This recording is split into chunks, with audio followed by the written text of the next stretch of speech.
Okay. My name is Willy Kamau. Most people know me as Mbanya. We are here as Kenyans standing up for a lady called Margaret Nduta.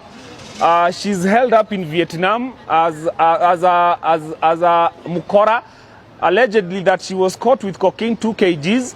But the story has it that she was approached by someone who told her that she can get her a work permit in Saudi Arabia.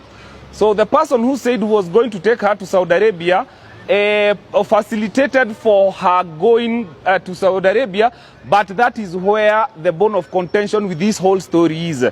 Aliambia Nduta atampeleka Saudi Arabia, but akamwambia she can only travel to Saudi Arabia through Ethiopian Airlines, so she traveled all the way to Ethiopia through a bus. And then from there wakamweka huko 10 days wakipanga. Alikuwa amekuja na nguo zake, and in those 10 days wakampatia bag, wakamwambia tafadhali badilisha nguo zako kwa hii bag, weka hii bag.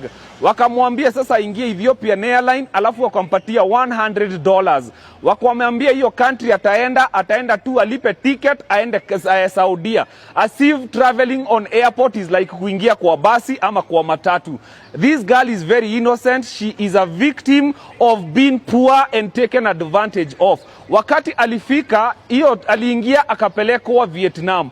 Alipofika Vietnam akashikwa na hiyo bag alikuwa amepewa, na ilikuwa na cocaine 2 kgs. So Mr. President, we are pleading with you that you may make one call to Vietnam government to plead her case. Let there be new and fresh investigations so that the people who did that to that innocent poor girl may face full wrath of the law. Mr. President, we live in a justice driven country that has rule of law. Mr. President, we are here in peace. We are not saying Kasongo must go. You are the president of this country. Please, that's a diplomatic issue.